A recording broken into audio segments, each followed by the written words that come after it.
Salut la compagnie, c'est Jules Melon et aujourd'hui dans ma Ciné Critique, je reprends, pas forcément là où je m'étais arrêté d'ailleurs, la filmographie d'Akira Kurosawa. Le dernier à date que j'avais évoqué c'était Vivre, sorti en 1952. J'avais parlé des 7 samouraïs il y a un petit moment. Et donc j'ai opté ici non pas pour Vivre dans la peur, qui est sorti après les 7 samouraïs et qui parle du nucléaire, mais je le ferai certainement un jour. Non, il va être question aujourd'hui du Château de l'Araignée, sorti en 1957. Et qui, comme son nom ne l'indique pas du tout, est une relecture de la tragédie Macbeth de Shakespeare. Et c'est amusant parce que je voulais le voir il y a un petit moment déjà celui-ci, mais avant, j'ai préféré relire la pièce. Il y a un petit moment maintenant. J'espérais voir la version de Orson Welles, mais finalement non. Je n'ai pas non plus vu celle récente d'un des frères Cohen, mais voilà.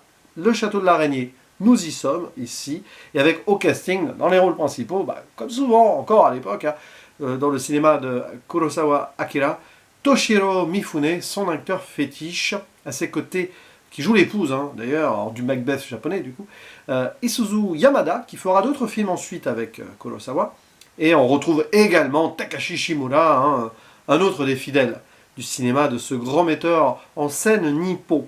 Et ici, alors, contrairement à l'histoire de Macbeth, qui se déroule, je crois, vers le XIe siècle à peu près, là on est plus dans un Japon féodal, 15e, 16e, 17e, peu importe, bref, le domaine historique de prédilection, depuis Rashomon au moins, de Akira Kurosawa, c'est pas une continuité non plus des 7 samouraïs, mais l'idée n'est pas loin. Et donc, on va suivre, si vous connaissez pas l'histoire de Macbeth, ça va être ça mon synopsis, un général qui s'appelle Washizu, qui, en traversant une forêt avec son ami Miki, va rencontrer son destin, j'ai envie de dire, mais oui, non pas 3 sorcières, comme dans la version de Macbeth, mais un esprit qui apparaît de blanc, comme cela, très fantomatique, qui tisse sa toile un petit peu, et qui hypnotise avec sa roue. Bon, c'est le château de l'araignée, donc la forêt, c'est la forêt de l'araignée aussi. Et cet esprit va faire une prophétie, en disant à Washizu qu'il deviendra le seigneur du château de l'araignée, là, qu'il va rejoindre, plus ou moins, et que les descendants de son comparse là seront celui qui lui succéderont parce qu'il n'a pas d'héritier. Du moins pour l'instant il n'a pas d'héritier. Compliqué. Et donc forcément il va raconter tout à sa femme et celle-ci va l'influencer à fond pour que cette prophétie se réalise afin qu'elle devienne autoréalisatrice en fait. L'idée elle est là. Et donc il va forcer cela par ambition, enfin l'ambition de sa femme qui va se transposer sur son ambition à lui. D'ailleurs, elle le précise bien, un homme sans ambition n'est pas un homme, donc il doit vraiment s'affirmer en tant que tel dans cette société ultra-patriarcale, évidemment, de cette ère de l'histoire, et elle peut-être transférer cette frustration de n'être qu'une femme là, et de pouvoir assouvir cette ambition qu'elle ne peut pas à travers son mari, qui doit, lui, s'affirmer. Ah, vous voyez l'idée. C'est intéressant ça, on voit bien l'ADN de Kurosawa là-dedans. Et derrière, ça se déroule pratiquement comme dans la pièce de Shakespeare, alors évidemment avec des détails et des noms qui changent, fatalement. Une transposition historique, c'est toujours très intéressant. Donc si vous connaissez l'histoire, vous voyez cela sans surprise, et tant mieux d'ailleurs, parce que ça vous permet de vous concentrer sur l'esthétique et comment, avec la forme de sa mise en scène, Kurosawa raconte cette histoire et se l'approprie totalement avec ce qui fait, on va dire, la grandeur de son cinéma. Et c'est ça qui est fort. C'est un film qui est brillant par cela. C'est-à-dire qu'il n'y a aucune surprise. Et même si on connaît Kurosawa, on a vu les 7 samouraïs Rashomon avant, parce que c'est plus dans cette veine-là que les chiens enragés ou l'ange ivre, ou vivre. Mais il y a vraiment une logique qui fait que même si finalement c'est assez téléguidé, c'est remarquable. Parce qu'on a le Kurosawa qui est un peu entre les deux ici. L'héritage de sa culture japonaise à lui, alors par rapport à l'histoire, mais aussi le théâtre un peu plus ici, c'est hyper théâtral, et en plus il adapte une pièce de théâtre, donc ça va super bien. Mais aussi le côté cinématographique, plus européen qu'américain, parce qu'on sait qu'il s'est influencé du cinéma américain, mais là c'est plus côté, on va dire, qui lorgne vers le néo-expressionnisme allemand, qui va ici exploser avec ce noir et blanc, et ce jeu sur certains effets qui renforce le moment un peu, j'allais dire spirituel, oui, fantastique de l'apparition notamment de cet esprit, mais pas que. Parce que dès l'introduction, le ton est donné. On n'est pas en Écosse ici, mais il n'en oublie pas la brume, le brouillard. Il a tourné d'ailleurs près du mont Fuji, je crois, exprès dans un endroit où il y avait cela. Donc c'est peut-être, probablement, pour la plupart du brouillard naturel, peut-être rajouté 2-3 trucs quand même. Hein. Ils se sont pris la tête à construire le château de l'araignée à flanc de montagne d'ailleurs, c'était un bazar là, il a souffert, il a été aidé par les Américains, un camp américain sur place, c'est assez ironique quand on y pense, mais bon, surtout vu ce que les Américains ont empêché comme cinéma japonais il y a quelques années auparavant, maintenant c'est bon, c'est autorisé, hop, on les aide même à faire les décors.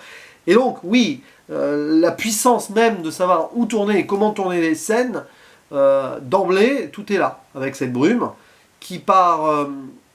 écho de chants, d'ailleurs un chant particulier qui parle des ruines du château de l'obsession, voilà, la voix du démon qui a été suivie, qui a créé des morts qui ont été face à leur propre perte, jadis et maintenant, il y a un truc là-dessus, là, on montre le futur avec ce château comme ça, et cette brume va passer, on revoit le château apparaître, donc flashback, on va raconter l'histoire. C'est-à-dire que l'histoire est déjà racontée dès le début, on sait comment ça va se terminer, quoi. Et il y aura une boucle sur la fin qui reprendra ce chant, en fait, et qui re-effacera le décor. Bon, voilà. Et après, bah, on a du Toshiro Mifune qui se donne à fond, vraiment, et là on est dans le théâtre, mais grande performance aussi, j'ai envie de la citer, parce que je crois pas que je l'avais vu dans un autre film, de Isuzu Yamada, qui porte en elle, voilà, le masque de l'obsession, un peu impassible, et on sent qu'elle a envie d'aller au bout de cela par... Il y a une forme de frustration, mais aussi cette culpabilité qui va la ronger. Il y a une scène extraordinaire à un moment, où elle se frotte les mains, avec le sang sur les mains, mais c'est une pure illusion. Elle est prise par la folie. Parce que oui, la folie de cette obsession, de cette prophétie, les deux vont sombrer. C'est-à-dire que l'esprit a joué avec eux, bah, ils se sont fait avoir par les voix démoniaques, et en fait, cette prophétie réalisatrice ou pas, bah oui, les mener à leur perte, les deux. Et donc, voilà, il y a plusieurs scènes comme ça extraordinaires hein, dans le métrage, donc cette introduction, l'apparition de l'esprit, très blanchâtre comme cela, bon, évidemment, avec d'abord... l'apparition de la pluie, du tonnerre, des rires derrière, voilà, on est vraiment dans le surexcès du truc, mais ça fonctionne super bien avec l'atmosphère. On a les jeux de pouvoir et de manigance, forcément, qui se font aussi, les intrigues à côté, la folie qui avance, l'apparition fantomatique aussi d'un futur mort, ou d'un mort qui est en train d'aller... Enfin, bon bref, il y a plein de choses. Hein. Et puis la fin, alors, sans en dire plus, peu importe, spoiler ou non, là c'est pas vraiment un spoil, mais à la fin, dites-vous qu'il y a une pluie de flèches. C'est une scène extraordinaire, ça. Voilà. Où Toshiro Mifune prend des risques. Parce qu'ils ont tourné ça sans effet. Bon, il avait sûrement une sorte... bah oui, fatalement, il avait... pas un gilet par balle, mais un gilet par flèche derrière sa combinaison, là. Mais il se prend des flèches, et il prend des flèches autour, et on voit presque la peur dans le visage de Mifune, qui, de toute façon, est dans le surexcès du jeu théâtral, mais qui fonctionne bien avec la folie du personnage. Et ouais, ce balai là de flèches qui poum comme ça, c'est extraordinaire ça. Ça c'est un moment de cinéma qui est hyper tendu, qui est fait sans artifice en plus, avec des archers qui devaient vraiment faire gaffe, donc des spécialistes qui ont été engagés pour l'occasion. Il fallait pas se rater, il fallait pas tirer une flèche qui arrivait sur le front du monsieur, parce que parfois c'est pas loin. Et le montage est remarquable. Ça, c'est la valse de la folie, et cette pluie qui s'abat sur lui, c'est le destin qui s'écroule. Ça, c'est du pur cinéma, tout simplement. Et puis bon, après la fin, c'est le début. Donc, non, c'est un film où on est vraiment sur l'autoroute royale du 7e art. Après, il manque l'effet de surprise, parce qu'on connaît l'histoire et parce qu'on connaît Kurosawa. Vous ne connaissez pas Macbeth, vous ne connaissez pas le cinéma de Kurosawa, vous prenez une petite claque là-dessus. Bon, évidemment, pas forcément, on va dire, à la hauteur de Rashomon ou des 7 samouraïs. Peut-être pas, non, bien sûr, parce que c'est plus classique, entre guillemets, et puis... il reprend une itération littéraire déjà, bon, qui tourne, quoi. Mais peu importe, parce qu'il fait vivre ses personnages, leur obsession, et ça rentre vraiment dans les thématiques kurosawayennes. Alors, on voit moins le côté rural, etc., que dans les 7 samouraïs ou Rashomon, enfin, on est plus sur les féodaux, là. Mais il y a quand même une scène, à un moment, avec des gens autour du feu, je sais pas si c'est des paysans ou des simples militaires, mais l'idée est là. C'est qu'à un moment, il n'oublie pas quand même. Bon, ça fait un peu ce qu'il voulait le mettre là, mais bon, après, c'est difficile de mettre cette place-là dans l'adaptation d'un truc comme Macbeth. Mais en tout cas, il y a pensé. Donc voilà. Et puis la musique qui va avec. Enfin, la musique, oui, les effets sonores, tout. Hein, tout est super bien maîtrisé au diapason, donc d'un très très bon film, évidemment, que je vous conseille.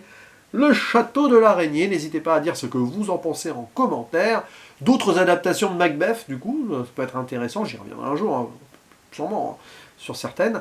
Et bien sûr le roman de base, hein, parce que c'est quand même l'une des grandes pièces de théâtre d'un des grands auteurs britanniques. Voilà. Allez, je vous dis à la prochaine, ciao.